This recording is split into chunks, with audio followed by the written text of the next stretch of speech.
Lafayette Mandala, Bibi Fahudie is your favorite warrior, Black Panther in the building today in my Orisha's best.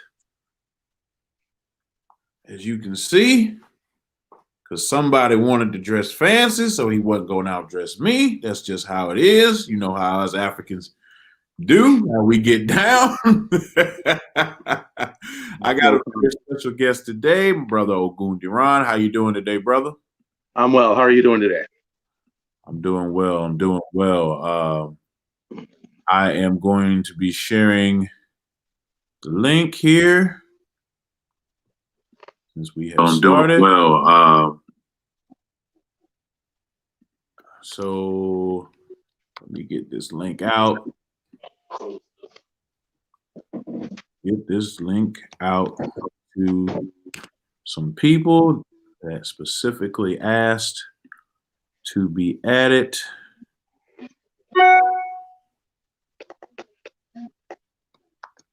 Hope everybody is enjoying their Saturday. Halloween? If you have not noticed, I am back in the United States of America, and I am feeling good.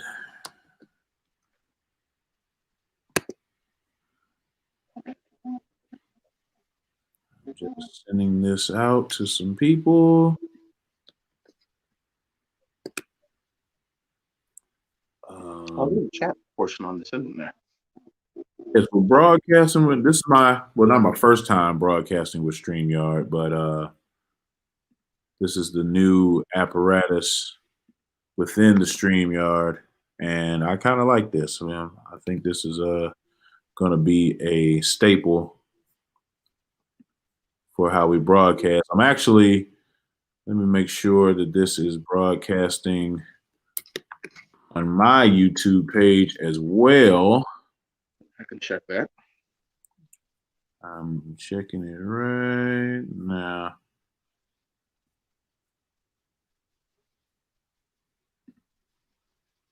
Let's see if it is. Yep, sure is. So we are actually broadcasting live on both channels, my Black Panther page and the Mossy Warrior Clan page as well. Technology is amazing. Let's see who's in the chat room. We got brother Chavis in the chat room. Hotep brother, brother Sean, Lafia, She Lafia Ni. We got brother Centavo, peace brother, and brother Kofi, who set this up for me. Lafia EB, Ebby.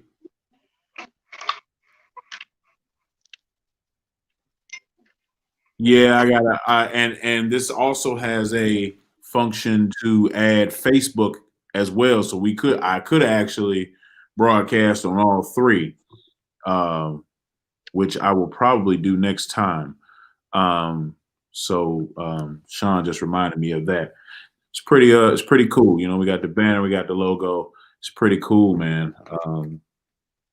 Happy to be bringing this information to the people today. Let me pull up your interview question, sir. All righty. This is a topic that, we deemed important because,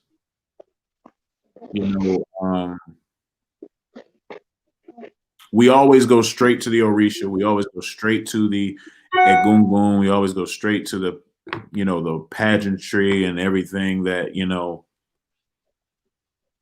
is in that arena. But what about the basic worship?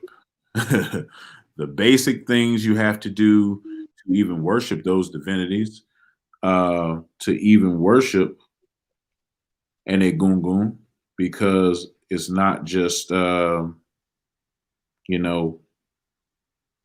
what we see out in the public in festivals. It's the things that you do, not behind closed doors, but in your worship in your home that are very important. So we deem this to be a show that a lot of people can benefit from. So first I want to say how you doing today, brother Ogundiran? How's your morning? Eventful. Indeed. For Definitely a good morning.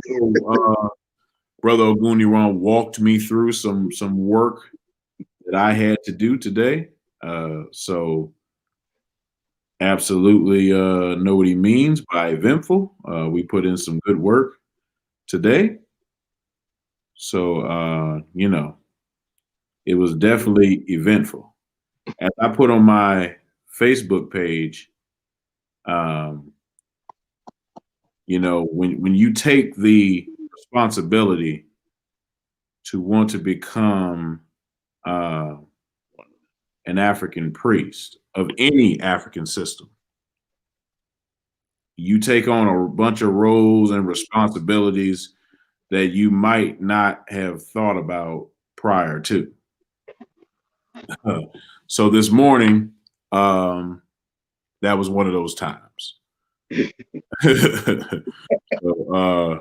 it was definitely eventful. I'm actually looking for your questions. Let's see if I can find them. I thought I had them right here, but now I'm slipping. Let me see if I have them.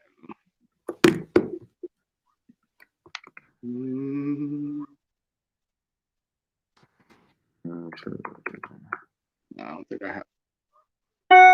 Here we go. Awesome. All right.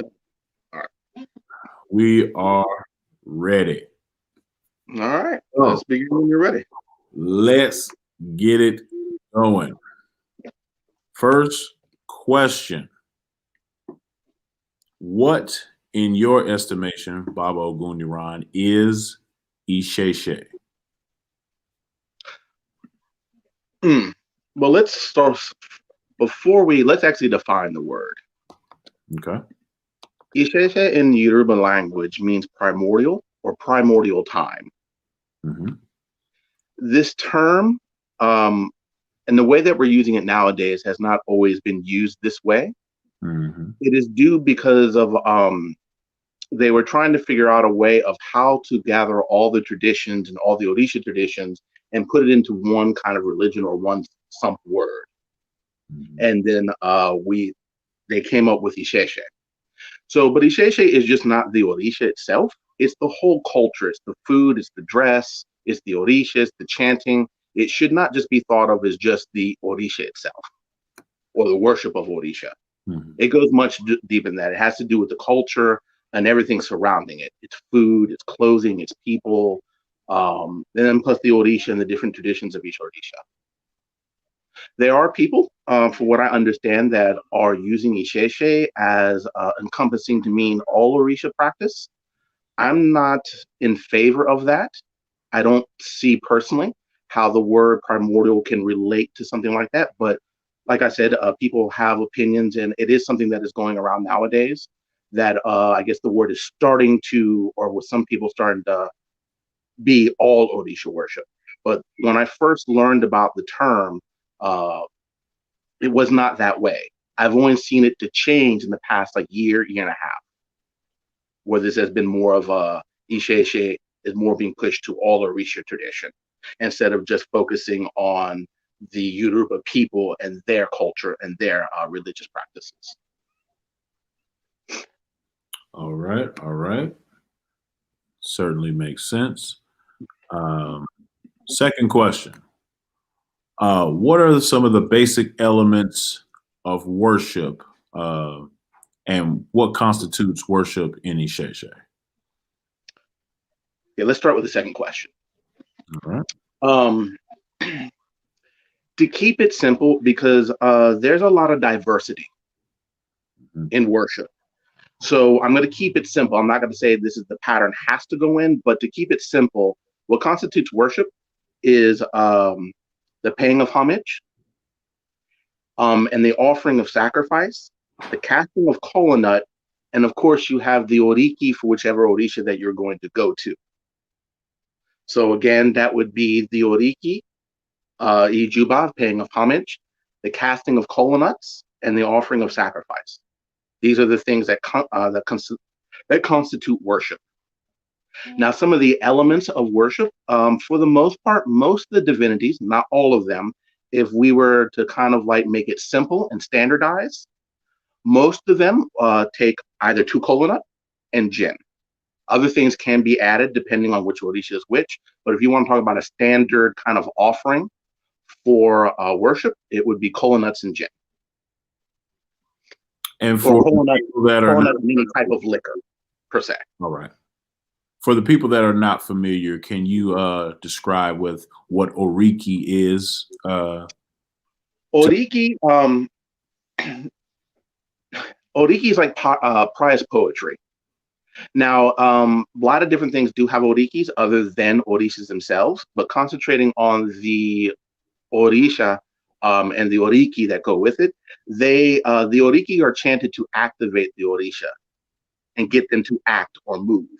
At least from my understanding, it's kind of like a key to a car. It turns it on. It allows it to act and go places. So it's just not prayer that you give to orisha. If you want it to move and activate and do something, you have to chant its oriki. But orikis are like the prize names of the orisha that give a little insight into their personality, the things that they've done, certain taboos, and other things of that sort. And just one more thing about oriki. We have oriki names as personal.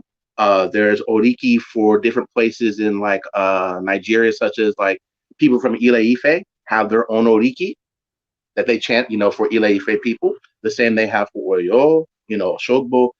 So oriki is a very broad term, but when it comes to orisha, they're praise names that we use to activate the orisha. Understood. What role or importance do kola nuts play in worship? They are very important. I would almost say, though there are other methods that we can use for some other orisha that we can substitute the kola out for, or should I say in addition to, or sometimes if we don't have certain things we can, but the kola nut is vitally important because it's how we communicate with the divinity, of any divinity. And the kola nut here can be a bitter kola nut. It could be an Obatala, which is the kola nut that opens up to 3 to 6 lobes. They're all considered kola nuts, or even the banjan, which is the 2 lobe kola nut. They're all used for communication with the divinity. This is the way that you communicate with them and the way they transfer messages to you. It's vitally important. Without it, we can't communicate. So that's its function, to communicate with the divinity. Yes. Just as a note, anytime you receive an orisha, you should know how to divine, because that's the way you communicate with it. If you don't know how to divine with kola nut, you really have no way of interacting with the orisha, in a sense, because is literally how you communicate. Sometimes the OB divination will give you instructions from the orisha that it may want something, it may warn you of something, it may perceive a blessing, it may perceive misfortune. It all depends on what happens when those kola nuts are cast. So you're saying if you own a divinity in your home, it's yours. You should be able to cast kola nut divination to it. Absolutely. Absolutely. So everybody who owns a divinity should be a kola nut diviner. If you're going to, yes, in some level, and some extent, yes. There are you should be able to, because then there's no way of communicating with the divinity. You can pray all you like, but there's no interaction.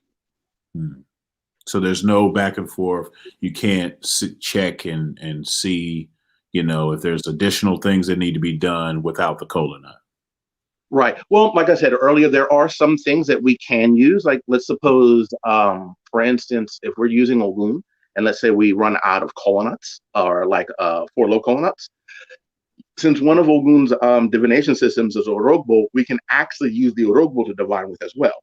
We don't do it often, and we do it for certain things and certain rituals. But if you run out of something, some of us have other options, some of us don't. Mm. When we had the big shortage, probably about 2 or 3 months ago, with kola nuts, 4 low kola nuts, there are a lot of people that were in trouble, except for those that knew how to use 2 low kola nuts. They were still very easy to find, So that's what I was doing when it was hard to find 4 low kola nuts. I know how to read the Banjan, so the Orisha, at least with that Orisha, would allow me to do it. Not all Orisha you can do that for. It really depends on the Orisha. And that brings us to my next question, which you've kind of answered, but I'll state it for the people. Do different Orishas have different ways and rules of worship? Yes. From my understanding and from what I've been exposed to, there is somewhat of a general format. That format can change. Like I said, it's very diverse. But to keep it simple, but there are different things that different Orishas do differently. Whether it would be where one Orisha may cast with 2 hands or greet the right and the left hand, or another Orisha may just use 1 hand. Sometimes offerings are given before the casting of the first kola nut, depending on Orisha. Sometimes it's given after the kola nut. Sometimes when you do the call, for those that are aware of what that is, sometimes you don't always touch the ground with the right hand. Sometimes it's the left hand, depending on the Orisha.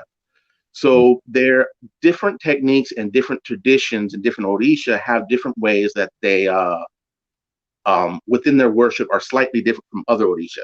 Sometimes they're similar, sometimes they're drastically different. So it sounds like one needs to be taught even how to worship said divinity that they may be connected to. Is that true? Yes, in a sense, because every Orisha has different taboos and offering of different things. So for instance, some Orisha you don't open the pot for. Some don't have pots, so you just put food on top of. Some of them, the yanle process or the offering process is put in, in front of the divinity or beside the divinity. Even in the kola nut divination, though the base divination stays the same, how you apply it to each Orisha might be slightly different. Meaning that sometimes, like if we're going to offer palm oil, like I'll use Ogun for an example, we're going to offer the palm oil before the casting of the first kola nut. Where other divinities, you wouldn't do that. You'd wait till after it.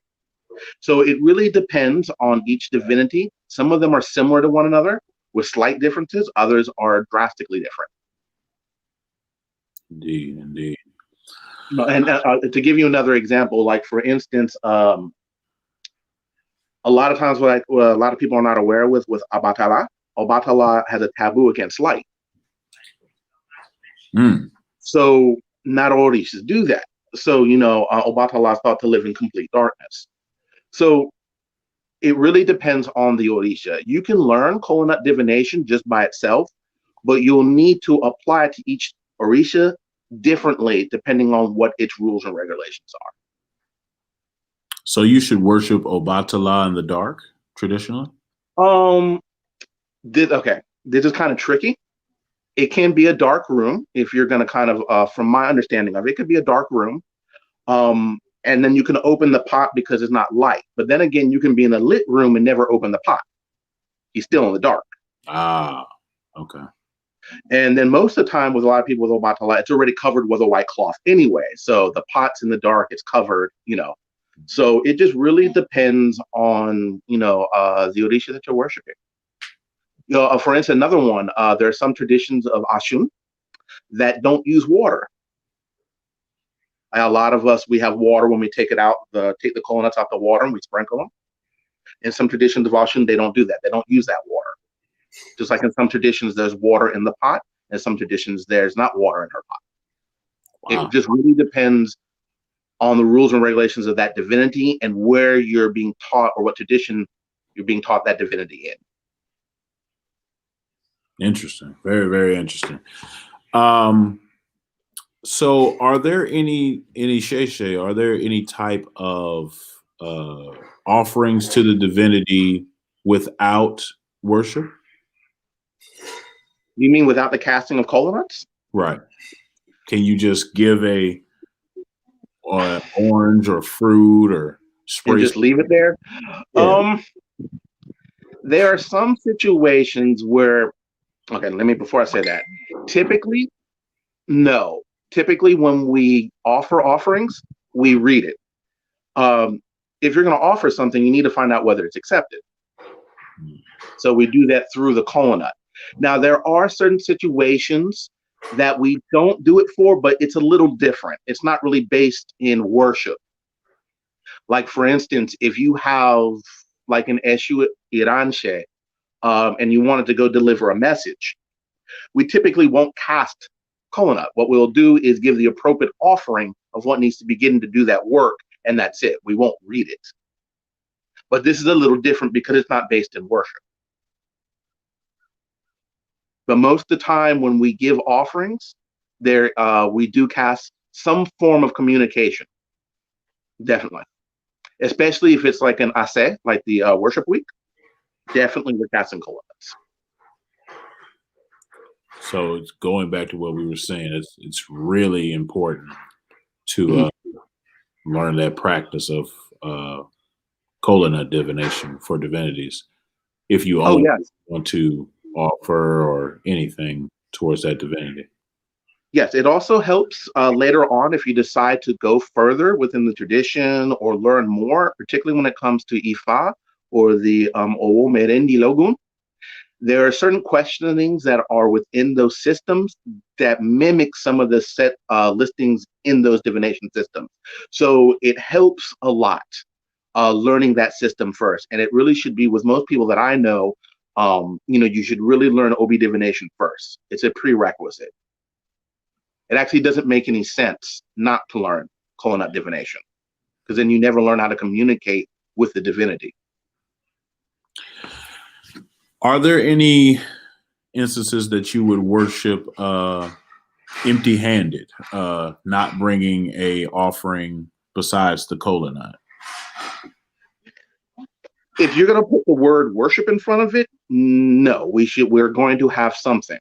Because if we're going to the divinity to worship, we're going to have colonut, which is an offering, and typically we're going to have the ati, the gin, or the liquor. So, but there are certain instances where it's not really worship. You can make a pact or make a promise to an orisha for which you ask for something, and you make this promise to say, if you give me this, then I'll give you this in return. So if the divinity provides you for it, then it's obligation that you have to go provide the offering that was given, which then you still have to read. So, but a lot of people don't know about that, and I wouldn't recommend people doing it because of if you're not going to keep your word, it's more detrimental to you. So this could become dangerous if you I would say yes. I'm not going to say all the time, but it does. If you're not going to keep your word, it's going to bring you some type of trouble, and it can be detrimental depending on the divinity. Interesting. So let's talk about shrines. I have a lot of friends in the city and on the outskirts that want to be in some type of African spiritual system, may not have a trainer or a avenue to get in, and they basically have just set up some type of shrine to a divinity the best way that they could, getting icons of that divinity, as far as colors and color schemes and things like that. I want to ask you: is that something we see in Isheshe or not? Not that I'm aware of. No. And I know exactly what you're talking about. I know a lot of people that do it for good and bad reasons. In a sense that Some just want to do it because they're trying to find some type of bond to get closer to the divinity or closer to the Orisha, and really are doing it out of a sense of really trying to learn. There are other people that are doing it and putting these things together and then acting like they're actual shrines, which they are not. To be able to have a shrine, you need a consecrated item or items of that particular divinity that you're trying to put a shrine together for, period. There's no other way around that. I'm not going to down people that do it, like if they're putting together stuff like that and they're doing work off of it, that's one thing. I don't, I condone that. That's not a good thing. But if they're just trying to do it for their own little, their selves and trying to have something just to sit and maybe as a focal point, I won't do it, but I'm not really against it. But definitely if you want an Orisha, it's something you're going to have to pay for, get consecrated items and learn about. I think a lot of people are so interested in trying to have something that they don't realize it's better to learn first before you receive. Because once you it's kind of like getting a car without a driver's license. So if you don't know how to do OB divination, then what really is the purpose of having the Orisha there? Because you can't communicate with it. So, I'm not trying to joke or, have anyone get upset, but, it's like if you're going to do that, at least in my opinion, it's no different than having a statue there. Putting fruit around it and not doing anything. And that's just the way it is. Now, in some traditions, this is all right. But as far as Isheshe is concerned, I have not witnessed it. And from my understanding and what people have taught me and my teacher, this is not something that's done. But you are right. It's everywhere. I see it everywhere on pictures and stuff of that nature. Right. Can you briefly describe what consecrated is in relation to an object or a shrine? An object? I won't go into basically anything that's consecrated will go through a ritual that is, and I don't want to say it has to go through all this because, like I said, different things are different. They don't always follow this format, but technically, the consecration process has to do with the casting of kola nut, the offering of blood, omero, prayers, and different things that go along with each individual divinity of how you put these things together. So, and it should be done by a knowledgeable priest, particularly done by the priest of that Orisha. If that's not available, as long as the priest has knowledge of that Orisha, how to worship it and how to put it together, then it's okay. But you really shouldn't be like, if you don't have the Orisha at all, you really shouldn't try to be consecrating it. Like if you're a priest, if you don't have Shango, you really shouldn't try to consecrate Shango, especially if you don't have it on your head. That's though I do know people that do this. It's not something that I do or that I support. So we went over worship, and you talked about there were different elements of worship depending on the Orisha. Is that the same with shrines? Are there different rules for different shrines as well? Yes, there are different ways that certain Orishas are set up for shrines. For instance, we'll talk about Ogun again. Ogun is typically outside. If he is inside for some reason, he's normally barricaded off. He's not set with other divinities. The same thing can be said with what's his name? Obaluaye. His shrine is barricaded off too, or separately from other ones that I've seen. Then some of the way you might set up an Eshu is different than the way you might set up Ashun. But Ashun, Yemonja, Obatala kind of have a very similar setup, but they can differ depending on what the individual has. So depending on what you have and able to get will also determine how that shrine is set up. But there are traditional ways of setting up shrines, particular items that are used for setting up shrines, and even different instruments that go with different orishas that you may place next to your shrine and use for invoking the orisha. All right. So what about the this is my wife's hand coming behind me. I don't know why. What about as far as we see this in the diaspora, um, people with cups of water, a specific number of cups of water. I think it's like 9. Uh, Flowers, and things like that on Orisha shrines or a Gungun shrine. Is that something that comes from Isheshe, or if not, where does it come from? Well, when you first started talking about the glasses of water and the flowers, that sounds like a boveda. This is something that's done in the Cuban tradition, though it is not inherently linked to Orisha, though it is nowadays. It's kind of like they serve as one end to another, or the back and front sometimes. But originally, spiritualism was by itself. It wasn't originally attached, but people that did within the Cuban system did practice it. And most of them did practice a lot about or practice Orisha. This is not done in Isheshe. The Boveda actually comes from spiritualism. I think 16th or 17th century spiritualism, European spiritualism, and it mimics the table they used to sit around while they were invoke the spirits.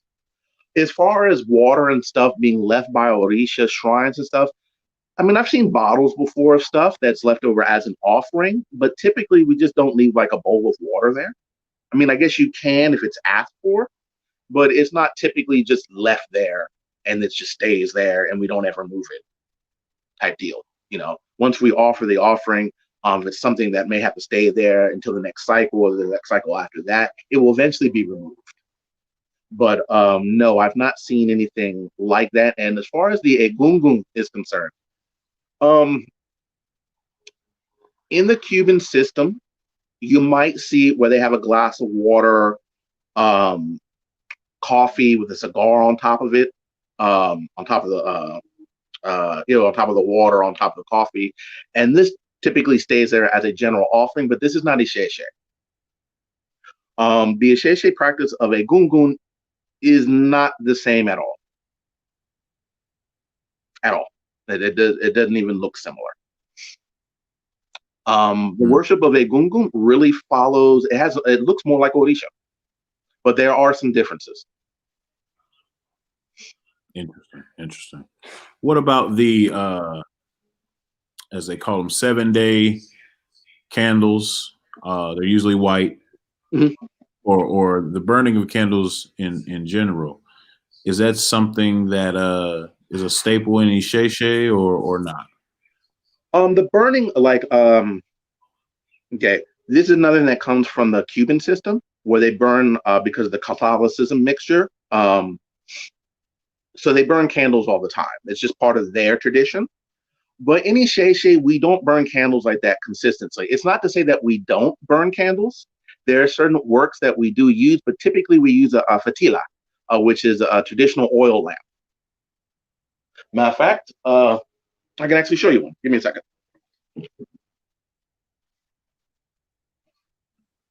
All right, we're getting all right, I'm back. We getting some fatila looks like. Well, where's it? So this holds 1, 2, 3 wicks. Palm oil goes in here, and a wick looks like this. Okay. So you set it in there and light it. Now we'll use this as they do have these. We do use them, but it's not a constant thing. It's typically done for certain works. It may be asked to do it in Odu, or other things, but it's not something that's consistent. We do. There's not fires or light burning consistently. Okay. So being that we see those, particularly the elements that we discussed, the candles, the water, the flowers, in ancestor shrines in the diaspora, what does an ancestor shrine look like in Isheshe? Oh, okay. Now, I just want to be clear. Are you referring to like someone's mother and father? We're not talking about Egungun. Mother and father. Okay. Their shrines, at least in Nigeria, are located inside the house. They're buried inside the house. Not all the time. They may sometimes be buried in a courtyard in the back of the house, but traditionally they're buried in the house. Um, the ones that may be in a courtyard may look slightly different. Um, all of them will be under a roof, though. Even if they're outside, there's going to be a roof over it. That's a general rule. But what it is inside, it's typically on the ground where they're buried. Sometimes they'll put like a mosaic tile piece or a couple of them to mark the spot that this is where this person is buried. And then in front of that, there'll be a little space, typically where they'll do all the work or leave all the offerings at the head of it. And on the wall, there'll be some type of animal skin. I'm not going to get into what it is or what type of skin it is that is pasted there. And you have this, your mother will have this, and your father's, each of them are individuals. It's not one group shrine. So your father will have one, your mother will have one, your brother will have one, your aunt will have one. Wow. And there is work and stuff that is done to these shrines, but it's not on a worship cycle. Wow. It is when someone wishes. Ashe calendar, it's not a part of that. It's just no, it's not on there. They normally do it when they feel like it. Like if it's an anniversary's birthday, day of their passing, they feel like it, spirit moves them to do something.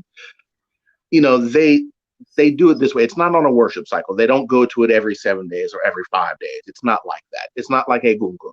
It's different. Wow. That sounds a lot different from the Egungun narratives. So if the ancestor shrine looks like this, what does a Egungun shrine look like? To the best of my knowledge, because Egungun is a secret society, so a lot of their stuff shouldn't be viewed or shouldn't be posted. Actually, I'm going to get into that because there's a good reason for this.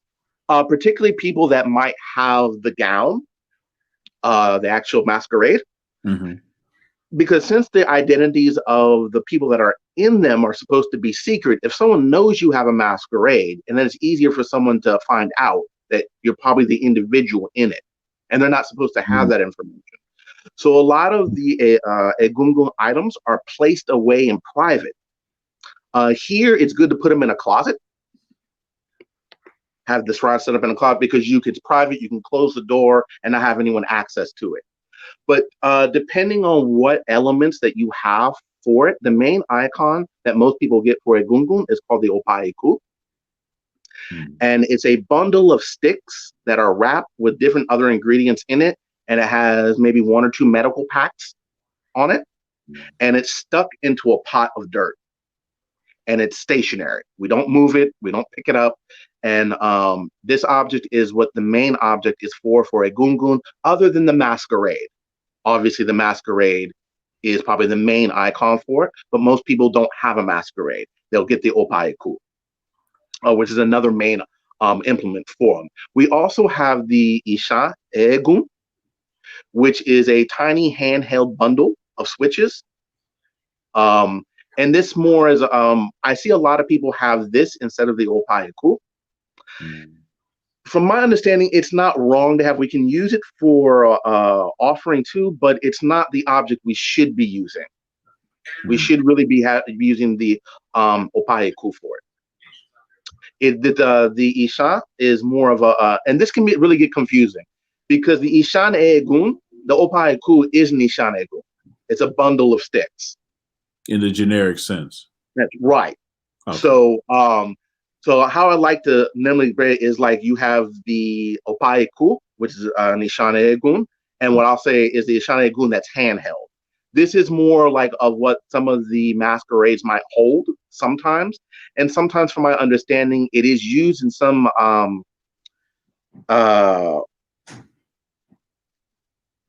ancestor rituals when they pass. But it's not like a main thing. It may be. I'm trying to remember. I remember someone telling me, or one of my teachers telling me about having the Ishan, and sometimes you can tap it when a person first passes away on the grave. But don't hold me to that. It's been a long time. But from what I know, the main icon is the Opaiku and it should be kept secret. It shouldn't be out in the open. So Opa Iku, Mhm. would that be translated to death staff? Literally. I thought so. Wow. Or staff death. But yeah, death staff is Death staff. Interesting. For those that are unfamiliar with the words, Opa meaning staff, Iku meaning death. Okay, so let's get into some specifics. Let's take Ogun for example. What are some elements of his shrine? Okay, well, Ogun is interesting. You can have, well, let me tell you the different types of what you can actually see, because he's a little difficult to try to do this for without getting into specific items that I really don't want to speak about because of the sacredness of those particular items. But Ogun can appear as just iron, a bunch of iron piled, of course, it has to be consecrated and whatnot and go through that process. Ogun can also be a large stone. Particularly, a lot of blacksmith shrines are like large stones, or maybe a combination of the two. They may have iron with what they call the okuta for it. Now, sometimes you will hear the okuta called an ota. The difference is before it is consecrated, it's an okuta. After it's consecrated, at least with Ogun, it becomes an ota. So there are also different, depending on what tradition you get it from. There may be other elements that have access to different Orisha or different Orisha items. Like sometimes with Ogun, there may be an Opa Ashosi with it. There may be an Opa Asain with it. A lot of times he is given with a Yangi, which represents the Eshu that normally follows him in his entourage per se. But it really depends on the tradition of where you get Ogun from. Like if you get Ogun in Ile-Ife, of course, it's going to be different than what you might receive in Oyo. So, depending upon where you get Ogun from, you can receive other divinities related to Ogun when getting initiated to Ogun. Is that what you're saying? In a way, I wouldn't say they're the divinity, but Ogun in some traditions rolls with an entourage. So when we get when these items are consecrated, there are certain orishas we have access to when dealing with Ogun. It shouldn't be say that like it's the Opa Oshosi. We shouldn't go and say, oh, that's Oshoshi's shrine. No, it's Ogun shrine. It will always be Ogun shrine. But sometimes we may be able to access Oshosi through it. Or sometimes we may be able to access Osain through it. But every time we feed Ogun, all these other divinities get fed with it as well, because they're a unit, at least in some traditions, not all. Yeah, they're a whole unit. They're like a squad. Yes, and Ogun acts as kind of like the general. So where some of them might be artillery, the other ones might be infantry, they're have like a scout and stuff of that nature. Ogun is the general. Yes. Interesting. So same question, just with Obatala. Obatala is also kind of secret because most people won't open the pot. A lot of practitioners or seasoned practitioners of a lot of Orisha won't open pots. Just the way it is. And there's ways to which we cast Colonut to do this without ever opening the pot. But some of his items that you may see, I'm not going to get into. I don't know all the items first when I go in it, and a lot of them are secretive, because we don't really open the pot in front of other people. It's supposed to be kept secret. It's supposed to be in the dark. But a lot of times the what do they call it? Sometimes you might have the elephant bone that's been carved into little sections that might go into the pot of Obatala. It's one of his main implements. Is a lot of them. I don't know exactly how many. There's the oje, which is Obatala's sacred metal, which sometimes people refer to as pewter or lead. Pewter, depending on its makeup, sometimes has lead in it. So I could see where the problem or comes from. As far as other items, you have the aja for Obatala, which is the bell, which is used in help in his invocation, but it's not one of the items that you necessarily need to have that goes in this pot. Of course, you have like the opao shoro, which is his walking staff. I'm trying to think of anything else I can mention that actually. There's sometimes stones in an Obatala's pot. They represent longevity. So there's a few that might go into his particular vessel. And Okay. I think, All right. No, I'm here. there you are. Okay. Okay. So what about shrine placement? Can you just get 2 or 3 shrines, put them all together in one room? Do they be outside? That's a very good question. It depends on Orisha. Most of them you can put together. Some of them you can't. Even typically when I've seen like Ogun is typically separate. Even with Eshu, most Eshus go outside anyway.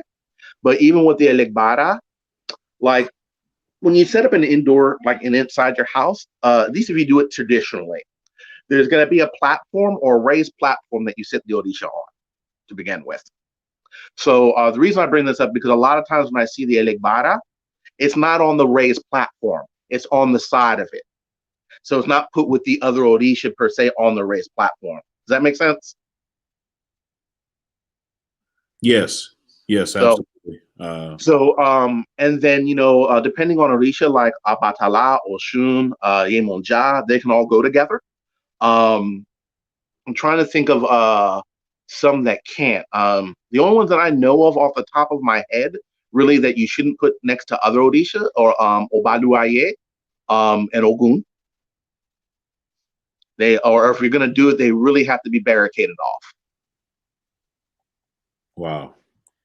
So even with shrine placement, there has to be a element of training and knowledge about, divinities and how they can or cannot be. And your teacher or whoever gives you this should pass on that information. Or if they're not, you should ask, can this divinity be put with other divinities? Most of the time, the answer is probably going to be yes. And even going past it, there are some medical works and preparations, like certain types of shigidis, that can go with Orisha. And there's certain times that can't, where they have to be placed separate and away. There's also other Orishas that are like that, like the Orisha Odu. It's placed separately in a separate room. It's not with other Orisha. And for clarification, there is an Orisha named Odu, which is different from the Odu Ifa, the signs that you can see marked in a tray, for those that are not aware. You said something that I wanted to ask you about. So there's a saying that I hear amongst certain people in the community of Orisha that say, if you don't have a place or the correct place for a divinity, that you should not get it. What do you think about that? This is a tough one, because I'm kind of like if you don't have the setup in your home to really set it up properly, then I really have to question why you're necessarily going to do it. Because some of them, after a while, these should do take up space, especially if you start getting a lot of them. And then some of them can't go with one another. So then you have to put something else somewhere else. Then you end up having more things. Like me, I have an indoor shrine and I have an outdoor shrine. And I have a small place where I put stuff that I can't put with either one of them. So it really depends on what it is. Like for instance, a lot of people, and sometimes you have options. Like sometimes I hear this come around with Eshu. They're like, well, I can't put it outside. I live in an apartment. And there are some Eshus that I have seen that are made from Yangi that people have put inside, or they'll put in a pot with a lid. But there is in some traditions, there is an eshu that's called an elegbara, which you are indoor orishas, or not indoor, excuse me, which is an indoor eshu that you can receive that, and it's much better than getting just a standard yangi that should really go outside. But it really depends on what the orisha is, because typically if you just have one, there shouldn't really be a problem.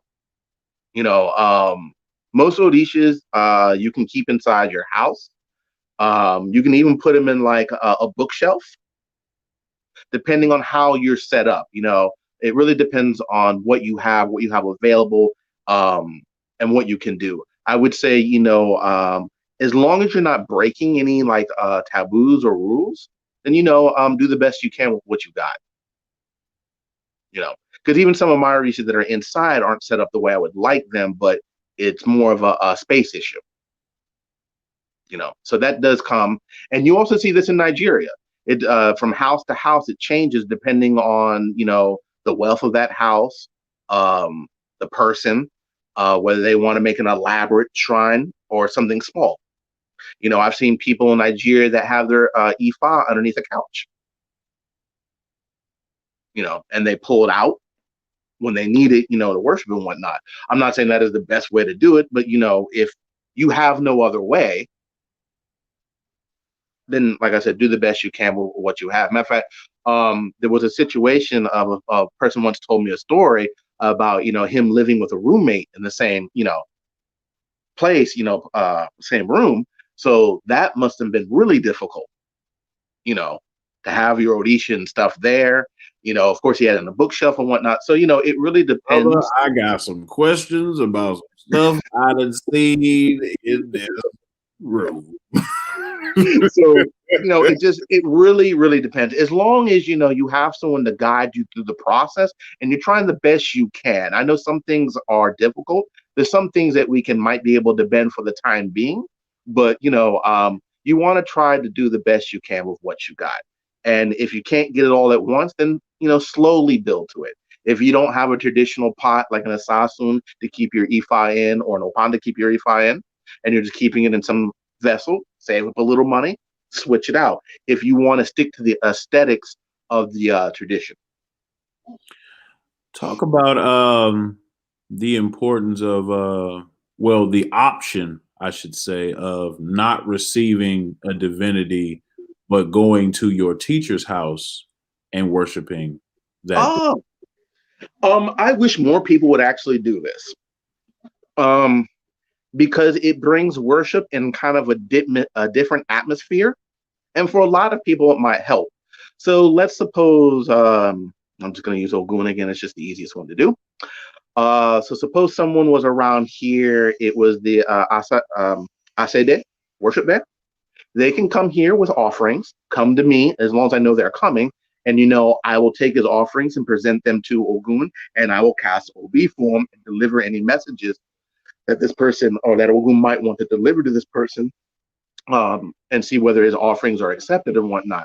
This is a very nice way to actually start out, because it's not spending a whole lot of money up front. It gives you a little chance to learn. And then for a lot of people that I've seen in Nigeria, and from what I understand the way it's done, a lot of people will go, and the priests and everything, eventually, if they see you come back and come back and come back, they might even ask you to be accepted to the shrine, which is a little different than just going to someone's shrine just to worship, because you have offerings to bring. But yes, this can definitely be done. It really should. I'm not going to say it should be always done by the Orisha priest of that Orisha. Like if someone wants to go offer to Ogun, they have to go to an Ogun priest. I'm not going to carry it that far, though. In a perfect world, this would be nice. It'll keep everyone doing what they need to be doing. Everyone has a piece. But, if you have someone that's at least trained to know how to offer to Ogun, that has Ogun, and that is willing to have you come by and do that, that's fine. Though it's kind of a little strange, because especially if they're a priest of another Odisha and you're coming every 4 days to worship. So, but, you do the best you can with what you got, is what I'm saying. But yeah, someone can legitimately, if they can find someone of that Orisha that they're supposed to be worshiping, and find a priest that's in their area that will allow them to come and worship. Oh, absolutely. It's a wonderful thing. It's a completely different experience. And then depending on whether you're accepted to the shrine, you might come there early. You might have to sweep out the shrine if the shrine is outdoors. Especially at my shrine, my Ogun shrine, I normally have to sweep it out because it's under a pine tree. So I get needles all the time everywhere. So, and there's a lot of shrine things I have to upkeep before I actually even go in the shrine and do stuff. So when you have people accepted to your shrine, you have people that can come by and do these little things, and you can teach them. They learn songs, they learn taboos, but it's a lot different than receiving an Orisha. Because really, when you receive an Orisha, you're making a step to get closer to that divinity, because it forces you to learn about that divinity, because you have to learn how to chant the Oriki of that divinity. You have to learn how to chant Ijuba. You have to learn how to cast Obi. When you go by yourself just to someone, all that's really not necessary. But there's certain things you will learn, like what to offer, taboo, so you don't bring something you're not supposed to. And then obviously why you would be going that to Orisha in the first place, why that Orisha is good to go to, and stuff of that nature.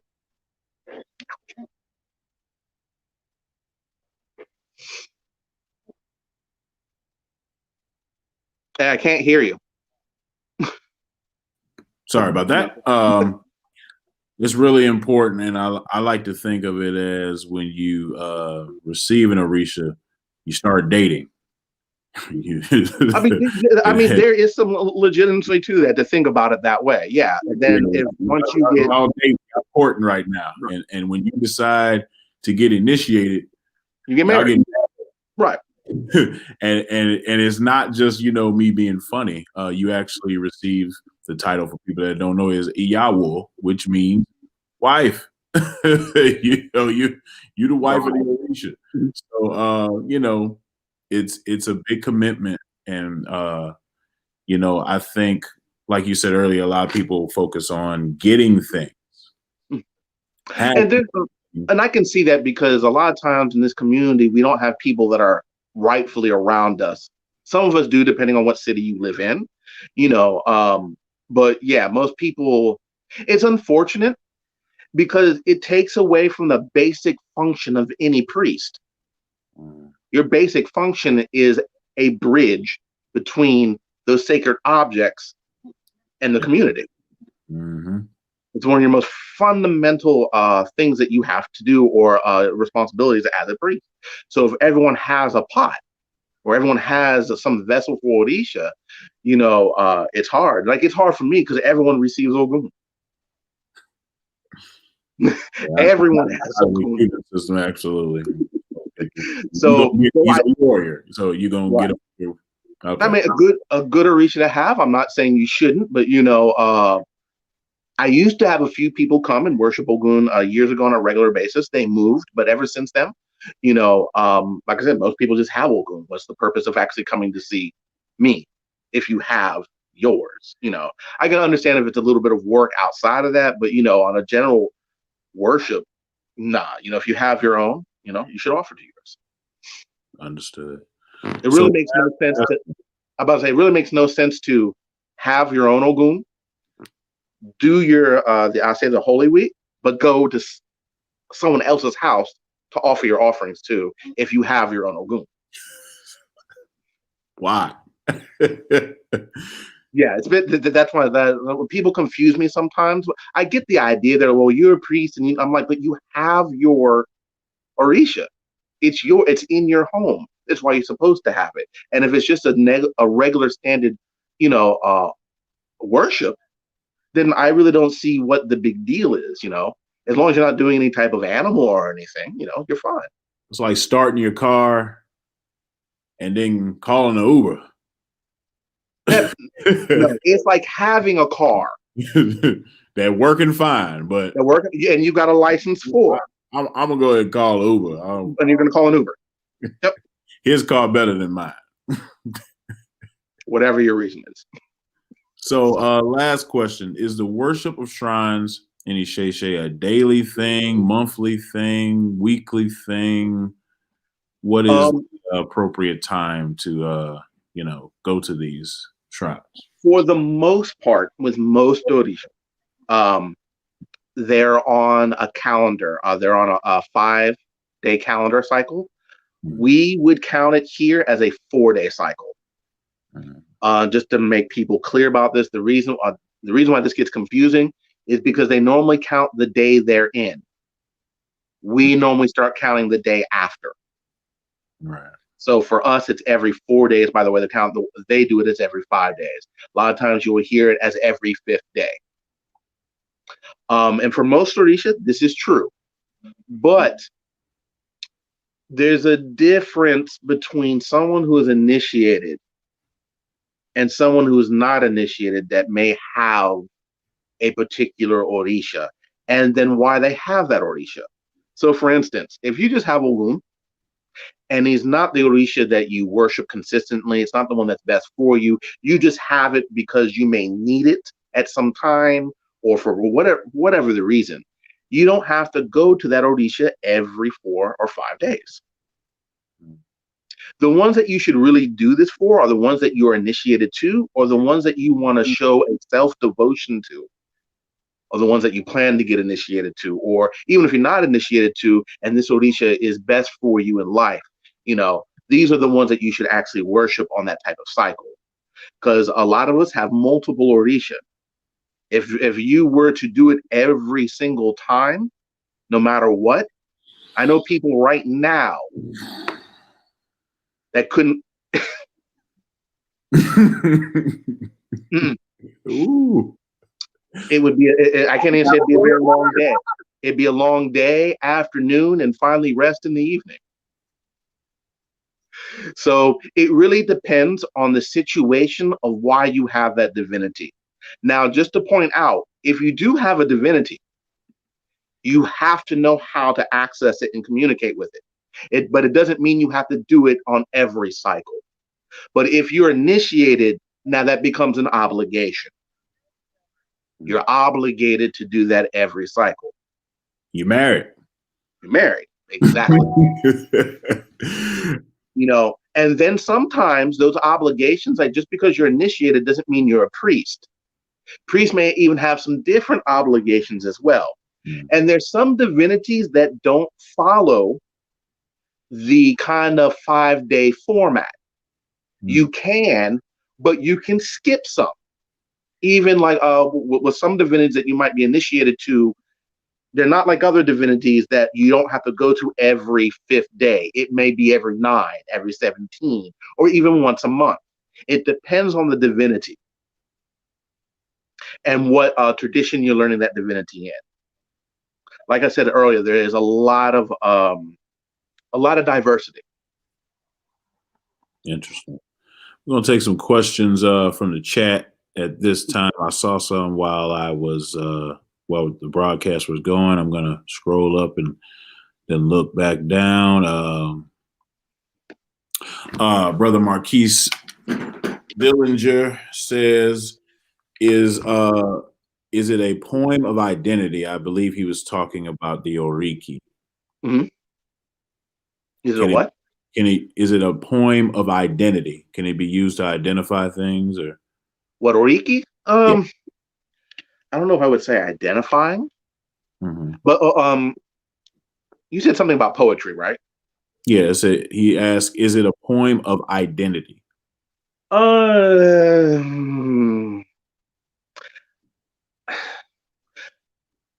To label it that way would be an injustice because it's a lot more. Okay. But yeah, can it show some type of identity about does it some clue about the Orisha's personality, identity, things he done? Absolutely. But it's not just, it's all Oriki come out of praise poetry. Okay. And each Orisha has their own praise poetry. Like for Ogun, it's called Ijala. For like Shango, it's Pipe Shango. Just depending on the divinity. And all that literature of the Orikis are pulled from that literature. Understood.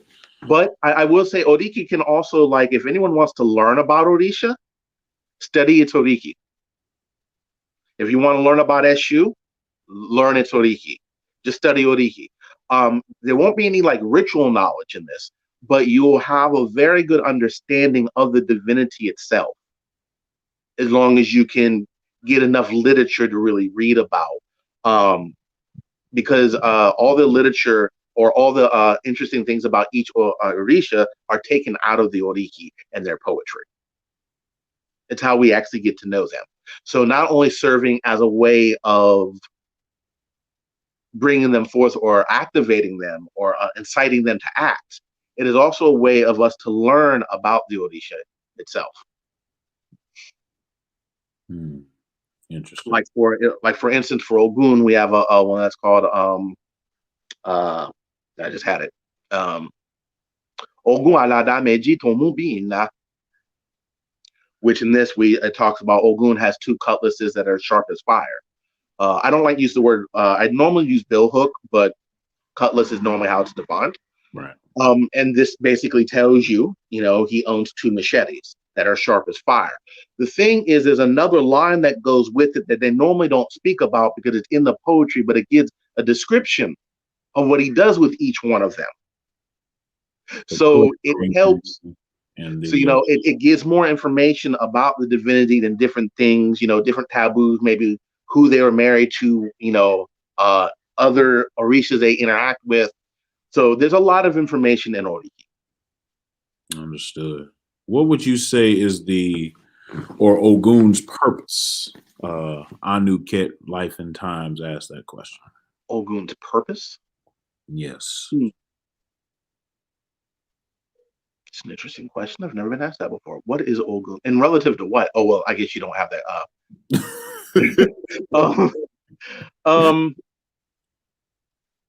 I guess if I had to take it let me say this.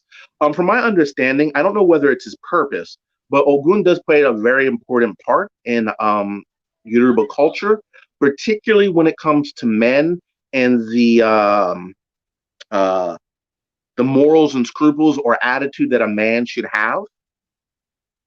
Because since Ogun is related to hunting, and a lot of those things that hunters go through and their the courageousness, the bravery, all these things are qualities that in early times men would try to aspire to because they needed these qualities to survive.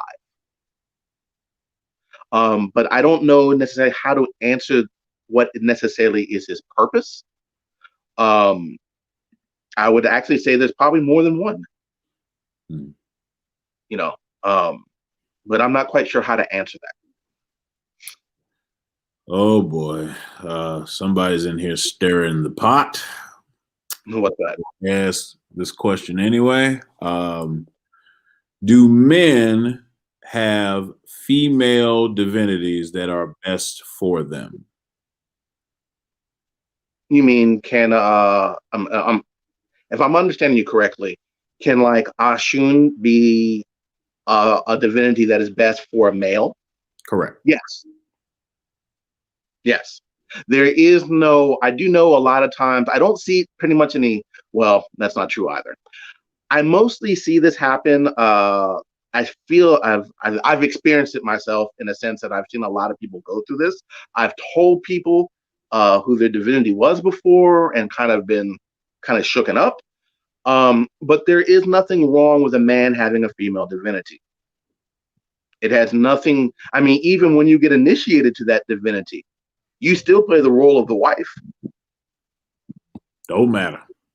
So either way, no, that there is and it shouldn't be looked upon as bad. It's not. It's just that's what's best for you.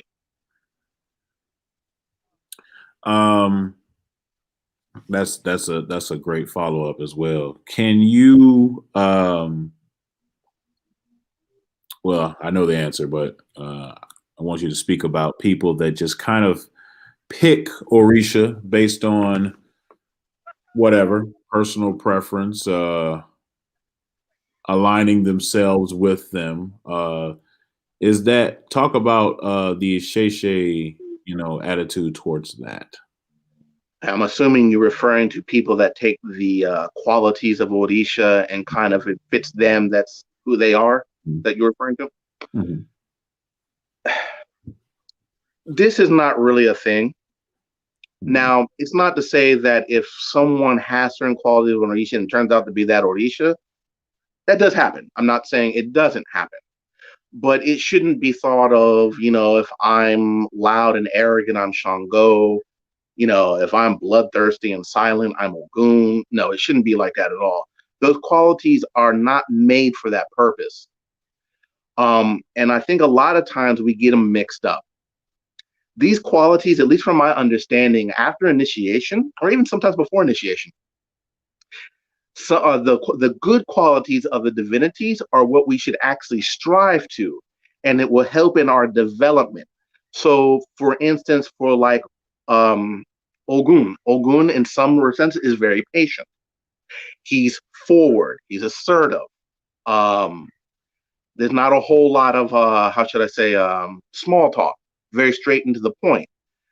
These things should be adapted to the person that has or is initiated to Ogun or that is trying to become a worshiper of Ogun. If that is what's best for them, it will help them. But it should not be taken as like for a lot of people that are very rambunctious, womanizers, or like to talk a whole lot of crap and aloud. These people don't necessarily say, they're not Shango. Actually, even there's been a few instances where I've run into people that are like, I'm loud and I'm this and I'm Shango. And I will say, don't you realize it's the same attitude that you have that got him in trouble of why he left? So it shouldn't be taken this way. Those attributes it's the good ones that should be focused on for whatever divinity is best for you, and then follow those. Like in Ifa, Iwa Pele is the character trait that all Babalaos should try to obtain, to have a humble disposition. But it does not mean that if you are necessarily, let's say, a Yemonja priest, that you should try to have Iwa Pele. That's not really, I think it would be more like Iwa Tutu, a cool character. So it's a very big misunderstanding. Those character qualities, the negative ones are used to teach lessons. The positive ones are for those people that are under those Orisha to try to adapt to help them in their own lives by by focusing on the behaviors or the positive behaviors of that particular Orisha. Indeed. So, like for instance, Shango sometimes is thought to be warmongering. Someone going out and warmongering is not necessarily the best thing to do, so it doesn't quite make sense.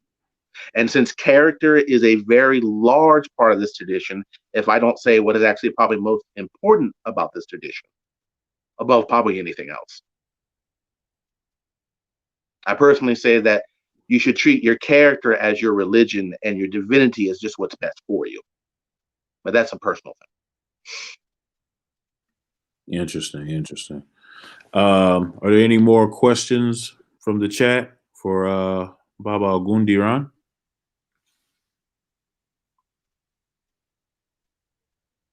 I'll give it a couple of seconds. I didn't realize it. Going once. Going twice. You should get initiated. Should you really? So If you get a read that says you should be initiated, if you don't, is that a bad thing? All right, we have a question from the House of Wakanda that I am in. Oh wait, I think he left. My goodness. It might be his internet. Who knows? Okay, so let me see. Let me try to get him on the phone.